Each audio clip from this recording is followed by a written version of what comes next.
Doctor Harpal Singh ji Uttarakhand से। वाहिगुरू जी का खालसा। राधे राधे महाराज जी।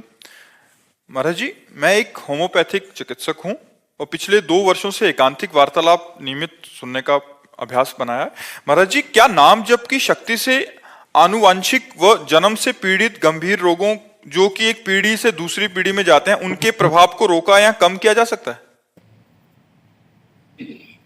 ये प्रारब्ध भोग है, इसे भोगना पड़ता है।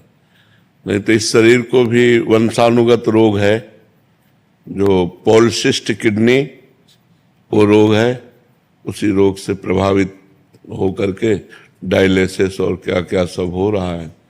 तो जो प्रारब्ध भोग है उसे रोका नहीं जा सकता, उसे सहने की सामर्थ्य मिल सकती है। तो नाम जब आपको सहने की सामर्थ्य देगा, नाम जब आपको प्रसन्न रखेगा, नाम जब आपके शरीर की आसक्ति का नाश कर देगा, नाम जब आवागमन का नाश कर देगा, भगवत प्राप्ति करा देगा, पर प्रारब्ध भोग भोगना पड़ेगा। अवश्य में भोक्तव्यम कृतम कर्म शुभाशुभम। यदि लिखा है कि आपको 10 वर्ष की अवस्था में टांग टूटेगी तो आप नाम जप करो, टांग टूटेगी, लेकिन टूटेगी, आप धैर्यवान रहेंगे, वो फिर जुड़ेगी, आपका काम चलेगा, लेकिन नाम जप के द्वारा उसको नष्ट नहीं किया जा सकता। इतना मतलब, नहीं तो बड़े बड़े संतों में, बड़े बड़े सिद्धों में जो कष्ट देखे गए वो फिर कैसे है। नहीं, हम लोग तो थोड़ा नाम जप करते हो तो रात दिन नाम जप करते हैं और उनको कष्ट मिला, तो इसका मतलब जो प्रारब्ध भोग है वो भोगना पड़ता है। महाराज, इसका प्रकोप भी कम हो सकता है? हाँ, प्रभाव कम हो सकता है, प्रभाव कम हो सकता है, पर भोगना पड़ेगा, ये पक्का है। भगवान की शरण में है इसलिए ये सब रोग है, पर परेशानी नहीं है। नहीं तो ये रोग के साथ इतनी परेशानियां होती कि हमें रोज ये मनाना पड़ता कि हम मर जाएं तो अच्छा है। ये सब नाम जप ने क्या किया, ये व्यवस्था कर दी। नाम जप ने सब तरह से सुखी कर दिया। आज अगर हम भागवती कुछ में तो चल के आते हैं, अपनी दिनचर्या हो रही है, आनंद चल रहा है, भगवान की वार्ता हो रही, भगवान में मन लगा हुआ है, नहीं इसी किडनी में मन लगा होता। तो ये नाम का प्रभाव बड़ा अमोघ होता है। नाम बड़ा अमोघ, पर प्रारब्ध को नहीं मिटा, प्रारब्ध को भोगना पड़ेगा। ये सिद्ध पुरुषों में रहा है, उनको भी भोगना पड़ा, जो सिद्ध भगवत स्वरूप महापुरुष रहे हैं। निरंतर नाम जप और भगवान के स्वरूप श्री गुरु अर्जुन देव जी, कितना शरीर को पीड़ा सहनी पड़ी।